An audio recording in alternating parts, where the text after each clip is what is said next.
Into Dixon. Boozer switches onto him. Dixon the kick. Trimble! Got it! And Carolina wins it!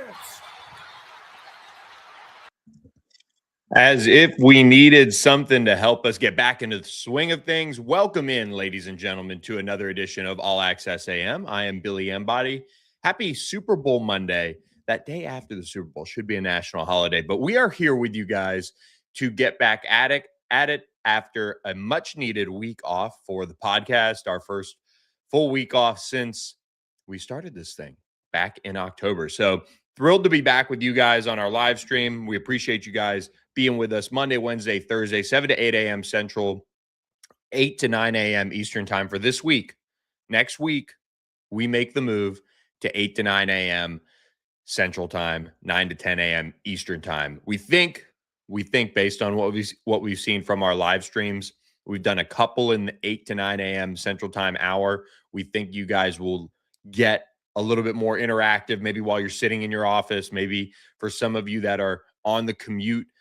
We're seeing that the numbers might play a little bit better. So we're going to try it. We'll see how it goes, and we'll figure out what's best for the show. But for the off season, we're going to go 8 to 9. That also allows me to help out a little bit more getting our son Jack to school. So get to spend a little bit more time with him as well. So thrilled to have you guys with us on this Monday. We are back at it. We are going to open with a lot of UNC Duke talk, but building it around the rest of the ACC and what it means for the race for the ACC championship of the regular season, seeding in the ACC tournament, NCAA tournament bracketology, all those things we've got to talk about.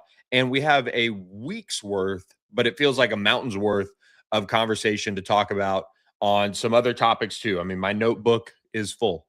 My notes app on Apple is full as well of links and all sorts of things that we've got to talk about relating to the ACC. So we will sprinkle some of this throughout the week. We'll of course be heavy ACC basketball this week as well, but there are a lot of things going on in the sport and that are impacting the ACC that I would like to talk about a little bit. We're going to see what happens post Super Bowl with some of these staffing moves.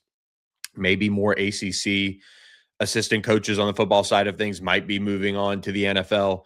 So we'll table some of that. That's one thing that I want to look at. I want to look at early top 25s. I want to look at, how I see the ACC in the college football playoff next year. We have all sorts of time to do those things because it is the off season. That is what it is. You don't have to hide from it because in the ACC, we have ACC basketball. And what a thriller it was Saturday with Carolina Duke. And we'll get to that in just a moment. But do want to remind you guys, of course, Monday's show presented by our friends at Security National Bank. Security National Bank, a family bank for you and your loved ones, your friends to get involved with and realize why they have been so successful over their decades of leadership in the financial sector. And the great thing is you could trust them with your personal wealth, your business, all of those things that people wonder, well, how can I get them under one roof and get that attention to detail that, the larger banks really try to tout and things like that. Well, you can't without sticking with somebody like Security National Bank that relies on those family foundational values to chart your course in the financial space. So make sure you reach out to them today. Go to securitynational.bank for more information. You can also give them a call at 844-762-1964. That's 844-762-1964. Their phone lines will be open before you know it this morning. So maybe call them on the way into the office, schedule a meeting, and get on the financial path that you want to be on with our friends at Security National Bank. Big supporters of the ACC and college athletics. They just love it. So appreciate Security National Bank. Carolina Duke, a game that luckily I got to watch as was back in the country, spent some time in Mexico. It's great when your wife has those work conferences that can take you to some pretty nice places. So Puerto Vallarta, highly recommend the spot over there on the west coast of Mexico. 71-68 though. North Carolina tops Duke. Seth Trimble's game-winning three in the final seconds there. Just enough to be called a buzzer beater in my books, but 0.4 seconds put back on the clock after a Carolina court storming, which we'll get into because I've got some thoughts on what John Shire said as well. But North Carolina defeats Duke 71-68, a game really of two halves.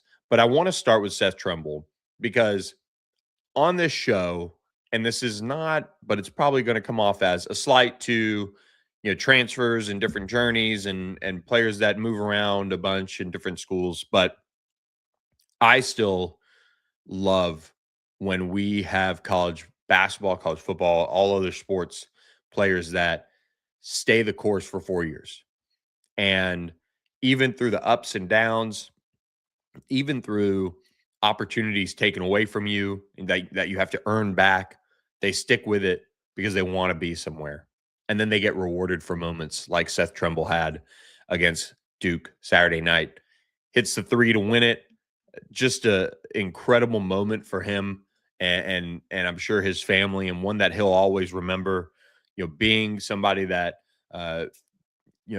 faced so much adversity even this year to come back from that injury, get back on the court and return to form right away. I think he had a big night in his return to the floor after his injury earlier this year, but 16 points for him. Just a solid night, 5 of 7 from the field. Didn't really do anything to hurt the Tar Heels for the most part. Just an efficient night. And Caleb Wilson brings in 23 points. But Seth Trimble's the story here in a sense that, having that opportunity to hit that three and, write his own name in this rivalry's books is just so special for a player who's gone all 4 years with Hubert Davis at North Carolina and is, stuck with everything that's gone on there. You got to give flowers to Seth Trimble for his poise in the moment to knock down that shot. It was a great pass too, as they got the rotation and had Seth Trimble open in the corner and he knocked it down. And what a moment for the Dean Center as well. That stadium has come under some conversation lately about what's next for it, whether it be a major renovation or a new arena entirely. I think anytime you have these cathedrals of college sports, try your best to keep them as close to what you want as you possibly can for the old days. But I will say it needs touch-ups. There's no doubt there are major touch-ups. But for moments like these, that's why we keep the nostalgic feel of some of these great college basketball arenas. And there are so few of them left in a sense that won't be renovated, that won't be, changed over for the new wave of attendance and premium seating and all of those things. But I remember my first time going out there and, Roy Williams is sitting up a little bit kind of with a great view and a great seat, but, most would have, premium seating and things like that for people we would call dignitaries of this day and age. But that is just an arena that no doubt needs some work, but got an incredible moment last Saturday to have that happen in the rivalry and to snap what was a 3-game losing streak, I believe, for Carolina in that rivalry. I think that's just a cool moment there for that arena, and for Seth Trimble to lead it in the final seconds was really cool. Duke looked like they were going to find a way to really, I think, kind of take over this game and make it kind of a no contest in a sense. They were up 41-29 at the half.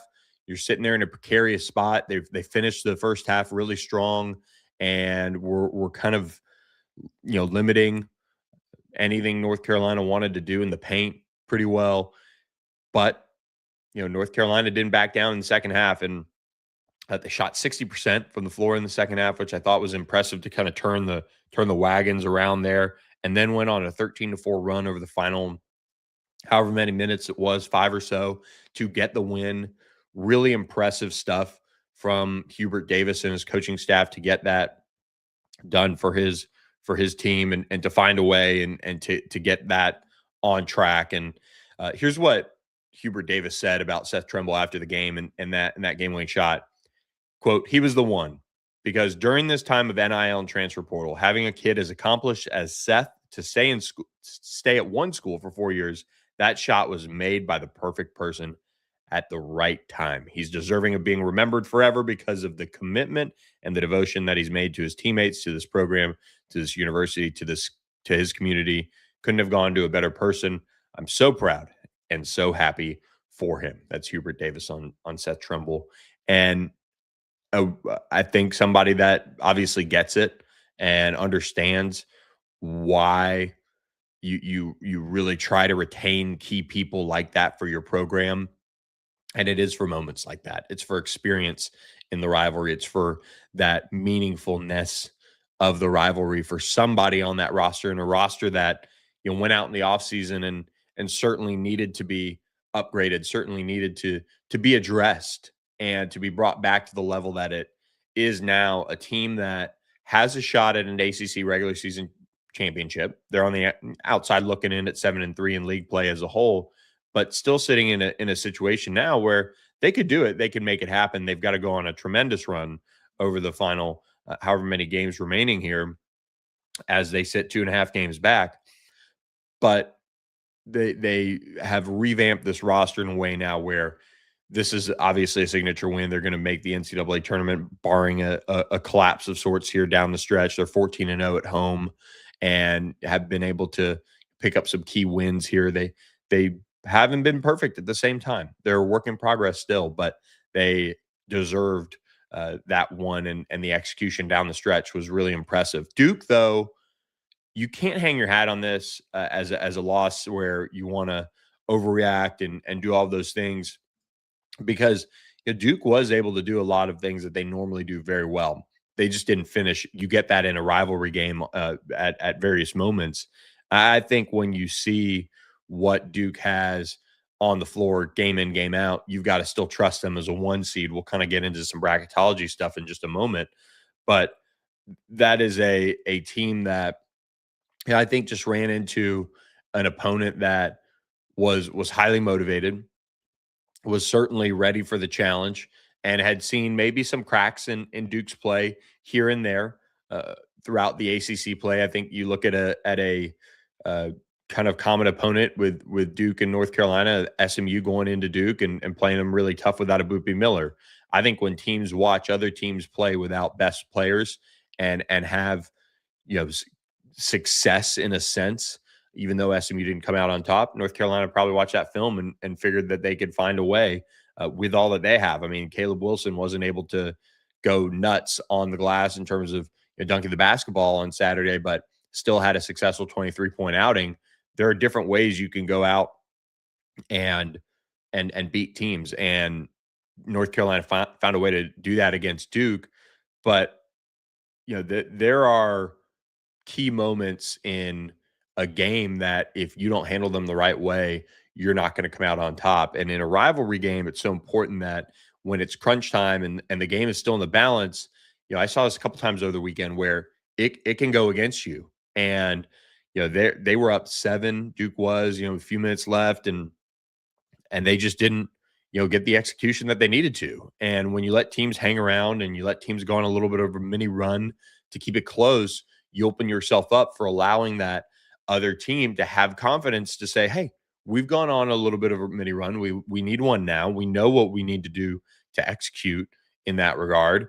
But Duke was up 6 points with 2:52 to go. Now that's a small margin for that amount of time, but nonetheless, with a Duke team that had been so good on making their layups and in the paint, it was surprising to me to see them not close that out. And just the way that Duke had been throughout the year, kind of a boa constrictor like team, I feel like in key moments, they did not get that out of their players in the final minutes. Now, we're going to play a video here for you in just a second from the Field of 68, our friends here at On 3, that is John Shire addressing the post-game court storming. And I'm not going to turn this into a post-game court storming podcast. And I, in my opinion, would say that maybe Carolina shouldn't have stormed the court because they are North Carolina.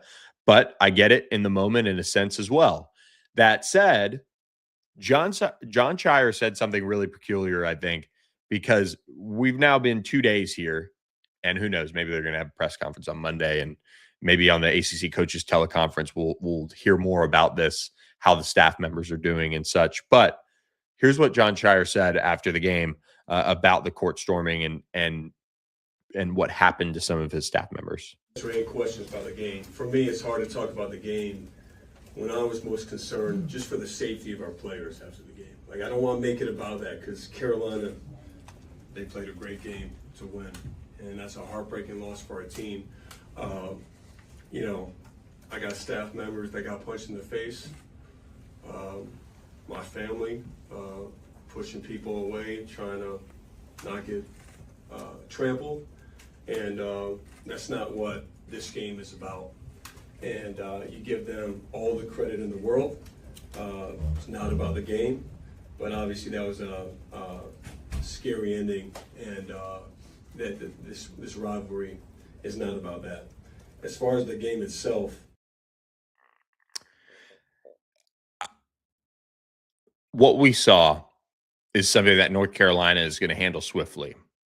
Is a water bottle being thrown at a Duke staff or Duke player, something that needs to be addressed. And I would imagine UNC through video replay, and I've seen this a couple times where there's been, man, I think it might have been Tennessee. Tennessee was throwing things. It might have been at Lane Kiffin. So some of you might applaud that in the chat. But I think you look at what John Shire said, and if it's true, then North Carolina has an obligation to do a lot to fix that, to look at who did that, to figure out how to best take care of those people. And if that means legally or whatnot, then I'm sure they'll do that. But as a coach, if my staff members were punched in the face, and he said staff members, and even if he meant staff member, were punched in the face, I would know who that person was, and I would name them in the post-game press conference. And I've seen a couple coaches through whether it be some court stormings or field stormings, kind of say like things have happened to people and that's why they're dangerous. And they either don't know the full story or they don't know what actually happened, or in a couple rare cases, they've been flat out not true. So I want to be careful here too, because I would hope that when we hear from John Shire on the ACC coaches teleconference on Monday, that he has more information, that there is something that I think is substantial as far as what happened. And maybe I'll look a little silly talking about it like this, but if there wasn't a staff member that was punched in the face, I think we need to see a little bit of a walk back here, and maybe an apology as well. So keep that, file it away. I don't want to go any further than that, because then I don't have video angles to look at all those things. But it was surprising to me that he didn't say so-and-so got punched in the face by a fan, and then a couple people, ESPN reached out to Duke for a comment. They cited privacy as far as, why they couldn't say anything. So just a kind of weird thing. Another piece to this rivalry, though, that just had a incredibly dramatic chapter to it written in Chapel Hill Saturday night, and what an evening it was. But Bubba Cunningham did apologize to John Shire after the game as well for the school's to the school's side of it. But Duke said that one person had been injured but didn't have any other details. So we'll see. I'll be interested to see if people start poking around in that. But there was a large foul discrepancy as well, so that one might overshadow it a little bit more as the dust settles from it. But we'll see how it all goes between those two teams, as they, of course, have another meeting to close things out in the regular season at Duke, March 7th, 5:30 p.m. Central on ESPN. What a matchup that'll be. Let's do this. We'll look back on Saturday's action here real quick for you guys here. We want to do this first half or so of the show is going to be largely college basketball recap on the ACC side of things. Saturday's action was a good day for the ACC. Kind of everybody that was supposed to win, I would argue, won their games. Not much else drama. That was all saved up for Carolina Duke, apparently. But you look around the league, and UVA took on Syracuse at home. UVA wins 72-59, kind of a sleepwalkish, type of performance in a sense. A 38-35 halftime lead for UVA, but ultimately they were able to get it done. And Sam Lewis had 16 in that one, and they were able to, slow down a Syracuse team that generally more potent than 59 points offensively. Clemson, the number 1 team, now tied at the top with Duke in the ACC standings, goes out to the West Coast and caps a 2-0 week out there at Cal and Stanford. I mean, man, if I'm Clemson, aren't you staying Sunday and just getting your guys around the Super Bowl a little bit? Nah, probably not. But 77-55, Clemson beats Cal. What a cool week, though, to be out in the Bay Area. If you're a college basketball team, you got the buses. Hopefully they did like the NFL experience or something like that. But Clemson wins 77-55 in that one. They continue to be just a really, really impressive program. 20-4 on the year, 10-1 in the ACC. They're 20th overall. We haven't had the AP poll come out yet, but they're 20th nationally. They continue to play a brand of basketball that's a lot of fun to watch. 55% from the field out west in that matchup at Cal, and they get balanced scoring. 4 guys in double figures. Nobody really blowing the doors off of it, but they did have R.J. Godfrey with 13, Ace Buckner with 13 in that one as well.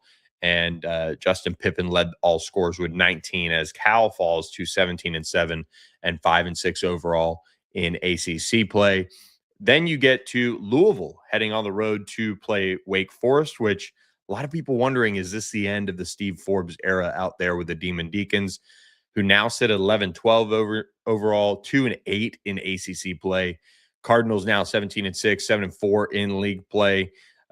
They got what they needed to, I think, out of this one and just getting by it. This was a Louisville team that had a 9-point halftime lead, and Wake really gave them everything they could handle down the stretch. But Louisville made free throws. They were able to handle business from the line. Still only 77% from the free throw line for the game. 24 of 31. Kind of got a little aggressive at going, getting those fouls late as Wake was trying to extend the game. But Louisville gets out of there with an 8-point road win. That's always nice to see for your team. And they had 5 guys. They had 6 players in double figures scoring in that one. And Juke Harris had a big day for Wake Forest with 25 points in that matchup. Louisville continues to get back on track. They're still, I still think they're trying to find their identity a little bit. I might argue that, with Michael Brown coming back, they're still trying to find their way a little bit. NC State hosted Virginia Tech, and NC State didn't let that road win at SMU linger over them. They came out and they had a dominant first half defensively. They held Virginia Tech to 24 points, 36-24 at the half. That's what it was. Then the teams exploded in the second half offensively. Virginia Tech outscored NC State 49-46 in the second half. You had Copeland with another impressive performance for NC State, getting 21 points. Paul McNeil Jr., 21 points in that one as well for the Wolfpack. Darian Williams, 1 of 9 from the field, just 4 points for him. But Virginia Tech, Amani Hansberry led them with 19. Virginia Tech now 16-8 overall, 5-6 in the ACC. NC State 18-6 overall, 9-2 in the ACC. Will Wade has them right at the top, battling for a regular season championship. They do have some opportunities here to make some moves. In a sense, they've got Duke on their calendar, and they did beat Clemson, which that win might loom large if Clemson can get knocked off by somebody else and they can beat Duke. NC State in year 1 of the Will Wade era could be the regular season ACC champions. They do have a tough test now over their next really 4 games here. They go at Louisville. We'll talk about that in just a moment, Monday night. And then they face Miami. They face North Carolina. They face Virginia. 3 of their next 4 games at top 25 teams. But NC State making a move here to threaten for the ACC regular season championship in just year one of Will Wade. And he's just done a tremendous job. You go back to SMU, which Will Wade and the Wolfpack had dispatched of earlier in the week, and they got back on the right track, 86-67 at Pitt. Panthers have been outscored by 39 points in their last two games. SMU kind of woke up a little bit, 34-32 in the first half. SMU started really slow. Pitt kind of held the lead. SMU was able to battle back and get hot there late in the first half, and after kind of an abysmal start shooting the basketball, they went on to finish with 57% from the field. I think they shot 70% in the second half, which is pretty sweet for the Mustangs. But Dron Pierre Jr., Boopy Miller combined to score 41 in this one as SMU improves to 16-7 overall, back to 500 in ACC play at 5-5. Pitt Panthers 9-15 overall, 2-9 in league play. SMU is an NCAA tournament team. As long as they kind of take care of business here, they don't suffer any poor losses. They've got Notre Dame on the schedule here coming up on Tuesday night at home. They go at Syracuse and get a rematch with Louisville, which could be a big seeding game for SMU if they can come away with that one. So some critical games coming up for SMU as long as they stay the course and don't lose some of those games that they should take care of business in. They'll be in the NCAA tournament as what could be a 7-8 team ACC field. Miami took care of business at Boston College, which everybody seems to do. BC now 2-8 in ACC play, 9-14 overall. Miami 18-5, 7-3 in league play. Malik Renault 23 points for the Hurricanes. Shelton Henderson another 19 in that one. Miami is going to hit a critical stretch here as well. If they want this to happen and make the tournament, they're going to have to go on a little bit of a mini run here as well. North Carolina, NC State, Virginia Tech, Virginia, all teams over their next four matchups that can beat them in these next couple of weeks of February. And, on a good night for most of those teams are going to beat Miami. So Miami has a chance to show if they're real or if they're a little fugazi, so to speak. And we'll see their NCAA tournament hopes and dreams, either jump up a notch or drop down a little bit. Florida State took care of business on the road at Notre Dame, 82-79. FSU is sitting there now, improving, but very much out of anything right now with how the first season has gone. 4-6 in league play, 11-12 overall. Notre Dame has been a little pesky as of late, but 11-13, 2-9 in league play. I still think the Micah Shrewsbury era could be something to keep an eye on there in South Bend, and if they make a change there. But this is a game that, I don't know how many of you out there were watching this one, but not a great one, not generally enjoyable to watch, but we'll leave it at that. Two of the ACC's bottom feeding teams getting together. Stanford did bounce back from their loss to Clemson by winning 95-72 at home over Georgia Tech. Georgia Tech 11-13, 2-9 in ACC play. Stanford 15-9, 4-7 though in league play. So they are now squarely, I would say, out of the picture. But another incredible performance by Abuka Okorie, 40 points. The only other Stanford Cardinal that had double figures in scoring is Jeremy Dent-Smith, 16. Stanford gets the win. And that is your Saturday recap for you guys. But if you guys have been watching the show and keeping an eye on this, hopefully you guys have found different ways to support your college basketball teams. And you can do that with our friends at Sportsmo. Whether it be points, whether it be three-pointers, whether it be a win, you can, quote-unquote, bet on all of your teams, but really you pick your college basketball team. You pick your favorite team, and you make those pledges to make donations based on how they perform with our friends at Sportsmo. So Sportsmo is now available to college basketball fans, so make sure you download the app today and learn how you can support your favorite college basketball teams with your micro donations that are tax deductible. College basketball hits different with Sportsmo. You tap, they score. You pledge. They drop a 3. You give as a group. They win as a team. At this point, you're not watching a game, you're in it. Download the app, fund your wallet, and get in the game. Download Sportsmo. Power the play. And we have a few more items on the agenda here for our basketball side of things. And we hope you guys have enjoyed checking out, learning more about our friends at Sportsmo. They continue to step up for college athletics as everybody is trying to find new ways for people to get involved in donating and supporting their program. So make sure you guys look at them. Sportsmo.org is where you can download the app and learn more about what they can do for you, your college basketball team. Monday night, we do have NC State at Louisville. A big matchup on ESPN. Could be a top 25 matchup, maybe. I don't know. We'll see what the AP top 25 does. I would imagine most of them, for some reason, don't enjoy watching Will Wade do what he is doing now in Raleigh, although it is super entertaining, as this is a very important matchup if Louisville is to have any hope or prayer of capturing an ACC regular season championship. They're 7-4 overall, 3 games back. NC State, if they lose this one, this could be a heartbreaker in a sense as well for them. But this one, again, 6 p.m. on ESPN.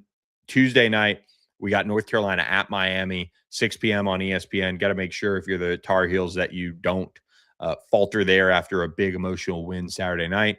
Virginia at Florida State, 6 p.m. on ESPNU. Notre Dame at SMU, 6 p.m. on ACC Network.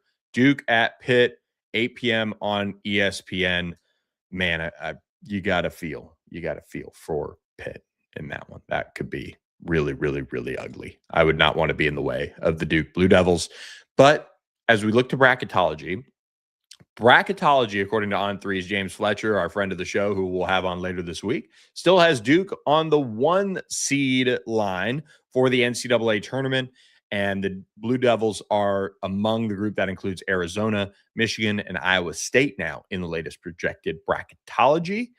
The first 4 in Dayton would feature a matchup between USC and Miami. How about those two schools, those two matchups in Dayton trying to fight their way into the NCAA tournament?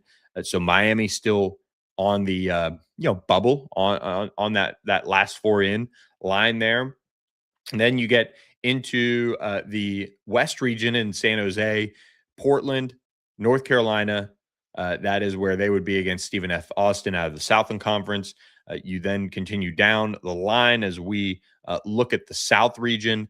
SMU would face Utah State. The Mustangs would be a 9 seed in St. Louis. Again, that's the South region in out of Houston.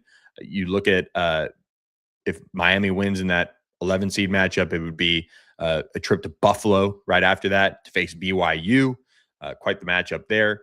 You get into the Midwest region for the NCAA tournament, and Virginia would draw Virginia would go to San Diego as the 4 seed, face UC Irvine, the 13 seed out of the Big West. That would run through Chicago. What a fun region that would be to finish up in. And then you get to Philadelphia in the Midwest region. Clemson, the 7 seed, facing UCF in our On3 projected bracketology. We head over to the East. That is where Duke would be as the 1 seed in Greenville, facing Harvard out of course, the Ivy League.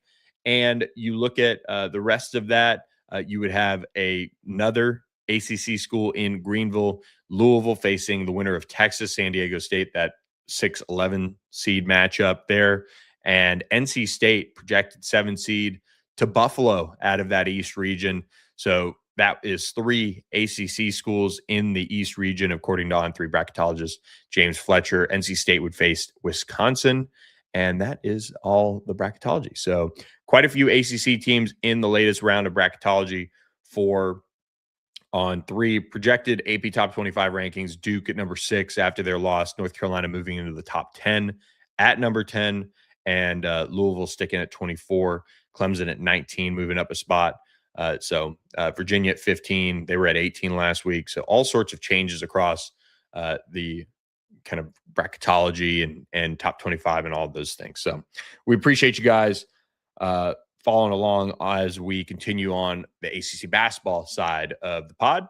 But we now get to football talk and really some overarching discussion around Jim Phillips hitting his 5-year anniversary as ACC commissioner. That came while we were on break, and on 3, national reporter Brett McMurphy had a great Q&A with Jim Phillips on some of the things that are pressing. But do you want to say Super Bowl? I am bright-eyed and bushy-tailed this morning because I turned it off. So I missed some of the late drama in a sense, which was a couple of touchdowns. As soon as I turned it off and we started watching a show, a couple of touchdowns rained in. But congratulations to the Seattle Seahawks, a couple of ACC guys making an impact on that team. But really, New England was littered with ACC players all over, whether it be the practice squad or whether it be starting guys and things like that. But a couple of Duke players are now Super Bowl champ. A couple of ACC players are now Super Bowl champions. Duke did have one, Jake Bobo, second-team wide receiver on the Seattle Seahawks. We also had Cam Akers, a practice squad guy for Seattle, is a Super Bowl champion out of FSU. You go to Elijah Arroyo, a player that I covered in high school, getting a Super Bowl ring with the Seahawks as a tight end. And you get to Chaz Surratt, a linebacker from North Carolina, getting his Super Bowl ring. And Drake Thomas, starting linebacker for the Seahawks, getting a Super Bowl ring out of NC State. You look at Olu Oluwatimi. He's an offensive lineman for the Seahawks. He started out as an ACC player, as did Kenneth Walker, of course, Virginia and Wake Forest, but both went on to finish their careers elsewhere and finished at Michigan and finished at Michigan State, respectively, on those ones. But a pretty cool moment for Seattle and what they were able to do with Mike McDonald, that defense. I will say the first half was just legendary defensive play by the Seahawks and really, really respect what they built there. I thought Kenneth Walker, the third, was just awesome. So good. He was one of my fantasy football running backs this year. So kind of a backup role on the fantasy team for most of the year, but still got some things done for me and all of that. So football season is officially in the books. It is now hundreds of days away from college football returning and the NFL returning, but we will press on this show. And as we get to Jim Phillips' 5-year anniversary of being the ACC commissioner, I do want to take a couple things from the conversation Brett McMurphy had with him, a great Q&A. You can find it at On3. If you find a Brett McMurphy, you could search Brett McMurphy, Jim Phillips, you can find it. But Jim Phillips was incredibly positive about the direction of the ACC. And I think Jim Phillips, because I would argue he is very calm-natured, not somebody who is going to, by any means, rock the boat. And he is good-natured and he is a good man. But he's not going to, go on a incredible PR campaign and do all these things. He's just going to go about his work. And in some ways, that can certainly hurt you, but the results matter more. And this year with the ACC, and really the last 2 years with Miami, Clemson, and SMU getting into the college football playoff, he's seen his plan for football work. He has asked ACC schools to double down on their resources, and we've seen that. We've seen Duke go out and do what they've done and getting a Darian Mensah. We know how that has since played out, but it's very important for this league to double down on football and not let basketball drive the bus. And we've seen why, and we know where the money is, and we know how this league can certainly be, too over the top in a sense in today's day and age with its support for college basketball versus football. And there's still schools that are having to figure out how to make both happen and make it both happen at the level that the ACC needs it to. Jim Phillips, cited the run of Miami's leadership, doubling back down on football and making football the priority that it needed to be. And I think there's a lot of schools that, are doing that. Miami, SMU, Virginia, we see what they've done. Virginia Tech now. Virginia and Virginia Tech, that's going to be such a fun, I think, duo to watch, because you're going to see Virginia do what they do, and they've got high academics and high standards, and they're not going to ever have the recruiting budget of a Virginia Tech, in my opinion. But success is not always drawn up the same way, right? Like Virginia having the season that they just had, and if they drop back to maybe more 7-5 type of season, that's going to be still okay for Virginia. Well, what Virginia Tech is doing now is they're saying, we're going to double down on everything. We're going to take the more aggressive approach financially and make sure that it works however we need it to work.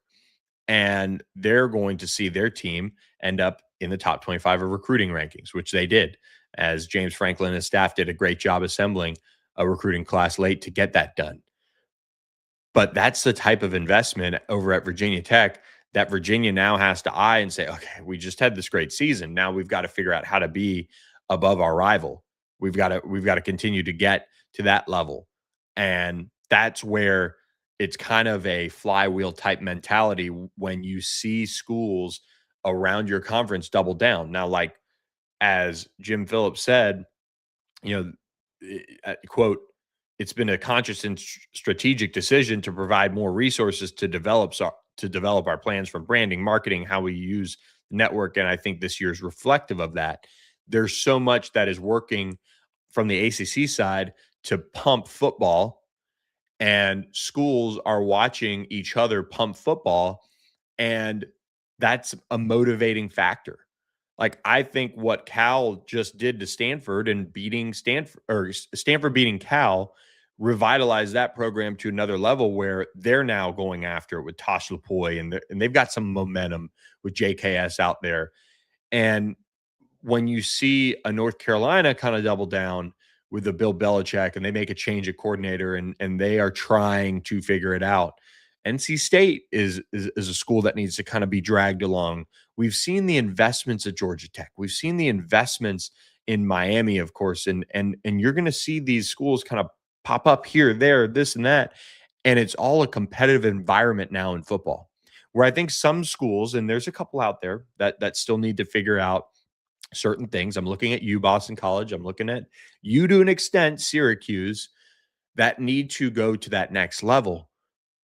But Jim Phillips is a part of that driving force behind that and saying, hey, here's what we need to do to make sure that we see results. Like, I'm not a big bowl season matters, but it sure is nice when you're going to the off season when the ACC had a winning record against the SEC and had 7 Power 4 wins in bowl season. That's a really good result for your league. And Jim Phillips and what he's done deserves a lot of credit for what he called, quote, steady and consistent elevation and prioritization of football in the conference. A really good year, but we still know that we have work to do, and we want to continue that kind of ascension. Not being satisfied with Miami going to a national championship, not being satisfied with some of the, let's say, non-traditional schools having the success that they did this year in Virginia, Duke, Wake Forest, some of those programs. Knowing that Florida State, Clemson, Virginia Tech, some of those classics have to elevate their programs back to where they were. Those are all the continued work areas that they want to find ways to help elevate. And they've done that through success initiatives and the viewership initiatives.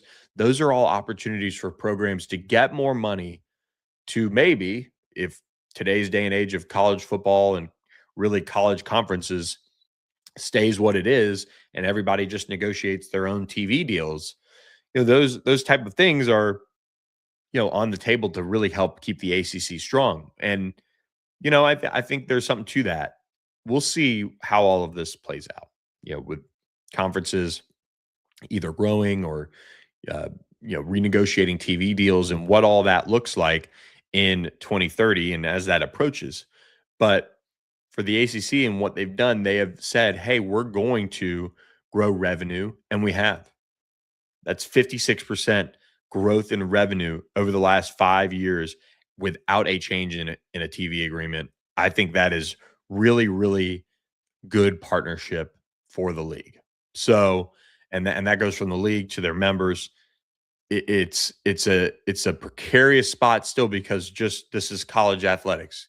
It is stab you in the back type of mentality across the country, and the ACC has seen that a little bit with some of the lawsuits.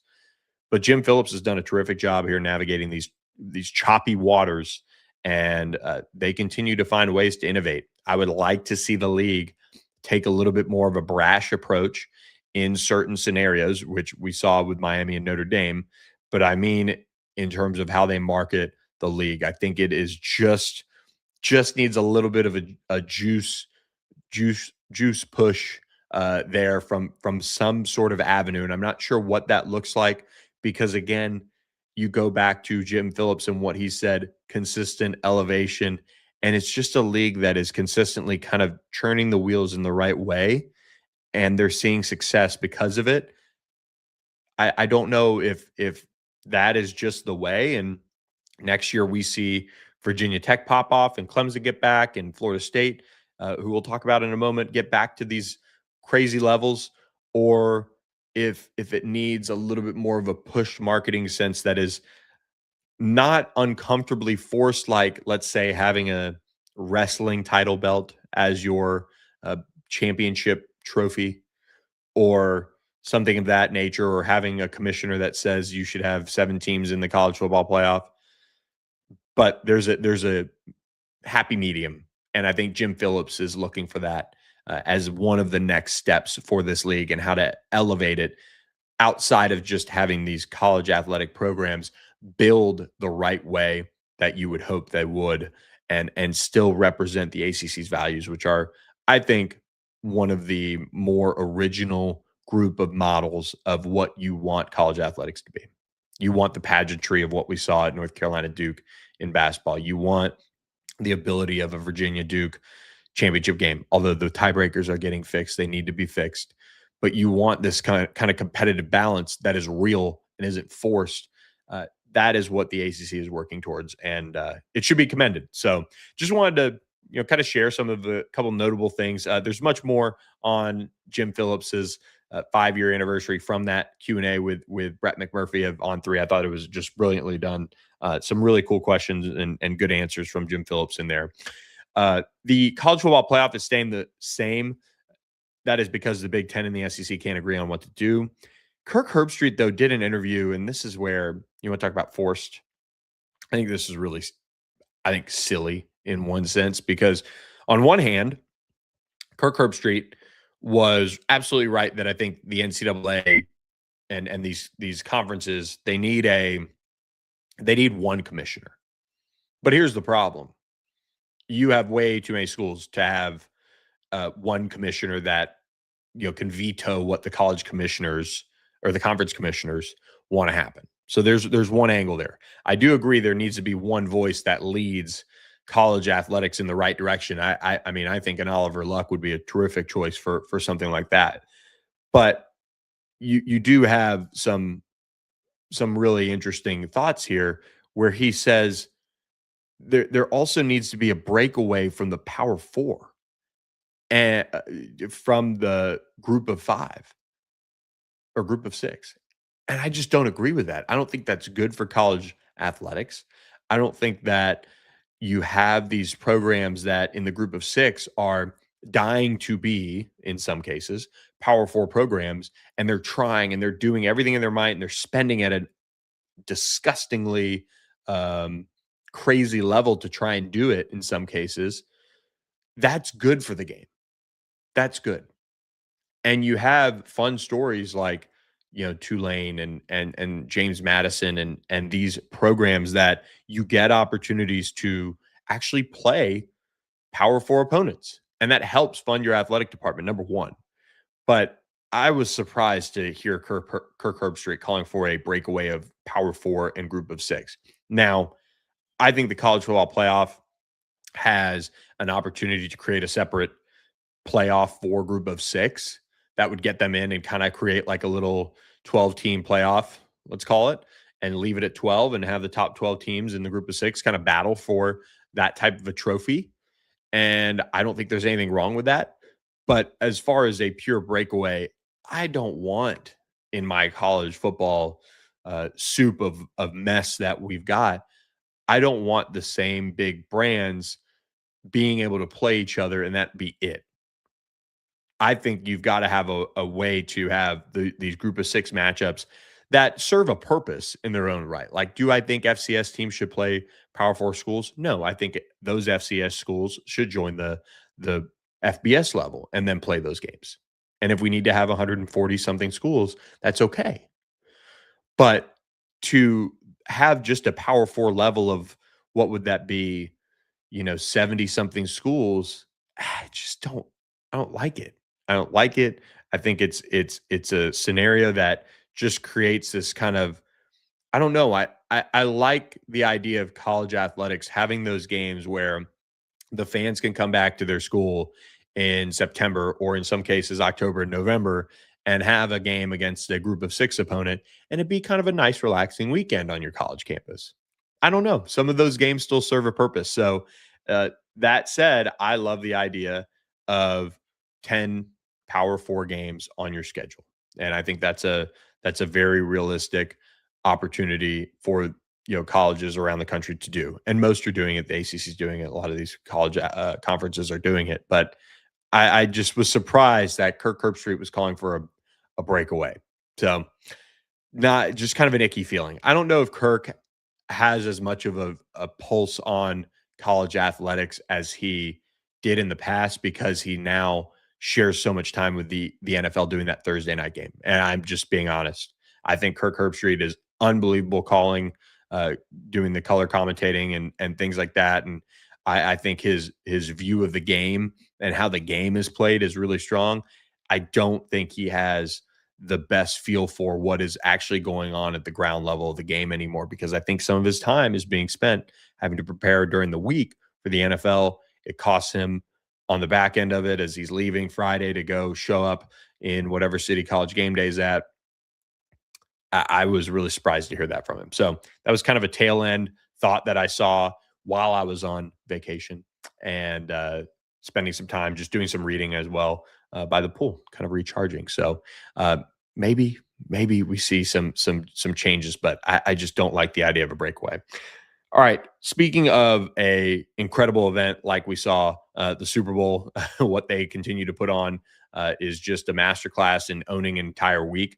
Make sure you have the right partner when you put on your own events for your own company. And that is why we partner with Corporate Magic. Corporate Magic is an incredible company that does great work at such a high level.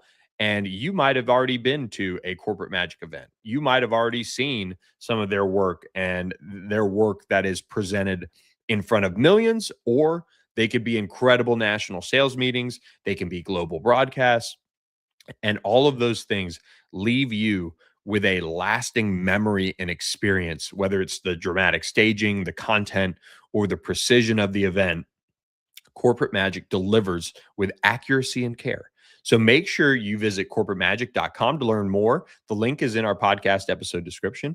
And make sure you have the partner that knows that the big stage demands a partner who knows how to perform when the stakes are high. That is our friends at Corporate Magic. So great work, great stuff from them. And we continue to appreciate their partnership here at All Access AM. Let's close out with this for you guys, and some of you guys will probably be turning this off because this is a little bit old, but I do think there is something to the what's next here. And the what's next here is Gus Malzahn has retired. And first of all, congratulations to Gus Malzahn, an incredible coaching career. What he's done and what he was able to do at the college and high school level, very, very, very strong stuff from him. And win a national championship at Auburn and change the game offensively, and certainly been one of those coaches that I think has done it the right way for the most part. So congratulations to him, and has done an outstanding job throughout his coaching career. So he's stepping away, And that means Tim Harris is being promoted at FSU as the offensive coordinator of the Seminoles. But here we go. Here's the caveat. Mike Norvell is back calling plays for Florida State. And I am incredibly intrigued to hear how this is going to go, or to watch how this is going to go for the Seminoles. Mike Norvell calling plays is not a bad thing, in my opinion. I think here's the caveat. I think he's done a subpar job picking his quarterback for the Seminoles over the last couple of years since Jordan Travis. And that is a really, really scary thought, because I am high on Ashton Daniels. I think he could be an under the radar answer to the Seminoles' problems offensively. And you pair him with Mike Norvell as a play caller, I think we're going to see that get on track here a little bit for the Seminoles, because he has a lot more success calling plays than he does without having plays, on his play calling on his resume, in my opinion. Like I think the offense for Florida State has not necessarily been the issue. The offensive play calling has not been the issue for Florida State. I think personnel has been. I think that's where Mike Norvell in this new day and age, and that's why they've gone out and hired a new general manager and made some front office changes. Those are all things that can change. But again, are we just walking into a year where Mike Norvell is a dead man walking? That's why they're doing this now. That's why this is not, a situation where, we're going to see, a big spend at the quarterback position or big changes to their personnel, because you can't fix, I think, what Florida State has from a personnel perspective around Ashton Daniels enough to maybe fix this problem entirely. But I do think Mike Norvell as the play caller is the right move for Ashton Daniels this year. Mike Norvell is going to go out swinging. He's going to go out swinging and doing it his way. I like him as a play caller. I think he challenges opposing defenses in a much better way than I would even argue Gus Malzahn has in this current era of what Gus Malzahn is facing and has faced. But Ashton Daniels at quarterback, don't sleep on him. I think he's got a little bit of something to him that Mike Norvell can dig out. It's going to be incredibly intriguing to watch. And Ashton Daniels was asked about this move, and as FSU is starting to do some interviews with some of these newcomers, but he said, Coach Mike Norvell is going to do a great job with the guys that we have on this offense. Coach Tim Harris is going to do a great job. And I think we're off on the right foot just with the way that we've come into offseason offensive meetings and approached the mindset we're going to have for this season and for this offseason. Quote, it's really promising for this offense. Now we'll see how it all goes. And FSU, I think, as a team is from what it seems, what their actions as a whole, as a program seem, that they're mailing in this year. That this is a punt year. This is we're going to move on for Mike Norvell. Just didn't have the money 2 year. But Mike Norvell, he's going to be calling plays. He's going to be making the decisions offensively about what they do down in, down out. And I just think he has a really good feel for that.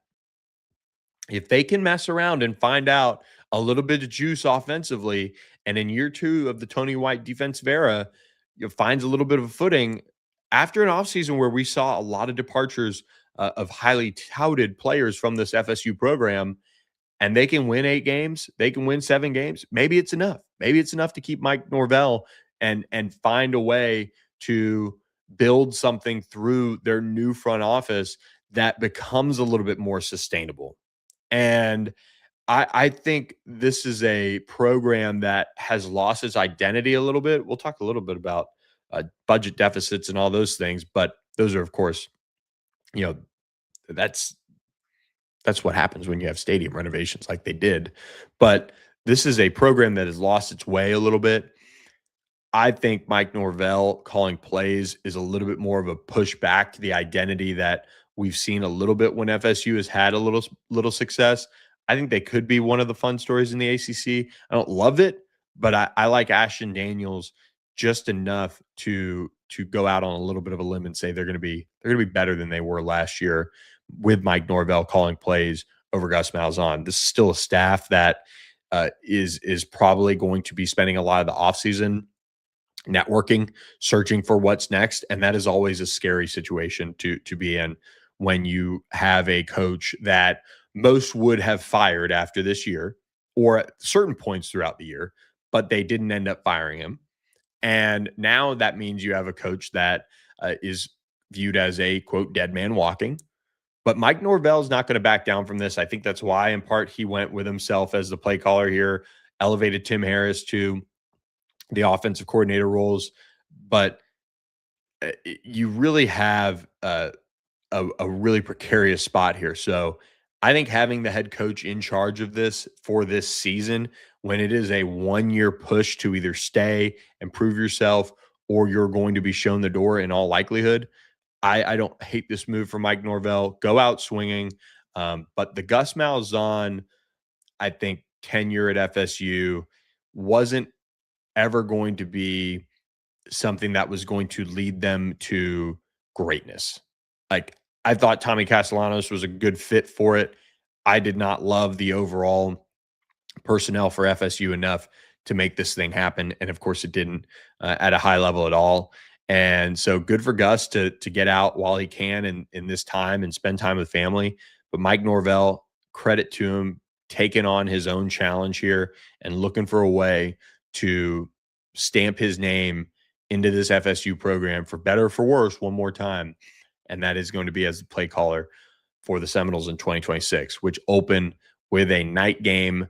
They open ACC play with a night game against SMU, but they do open the 2026 season with a week 0 matchup. So they'll get a little bit of a tune-up there as they'll take on New Mexico State at home in week 0. So we'll get a look at how Ashton Daniels in that FSU offense looks soon enough. But appreciate you guys listening to this edition of All Access AM. Please like, rate, review, hit the subscribe button. Help us out here. Grow this thing. We're back. We're off vacation and excited to attack the rest of this off season of ACC football and into, of course, March for college basketball. But we've got a lot more to talk about on the show later this week. We'll dive down into the ACC tournament and NCAA tournament. We'll look at some of the coaching changes across the league on assistants, why assistants are leaving for the NFL.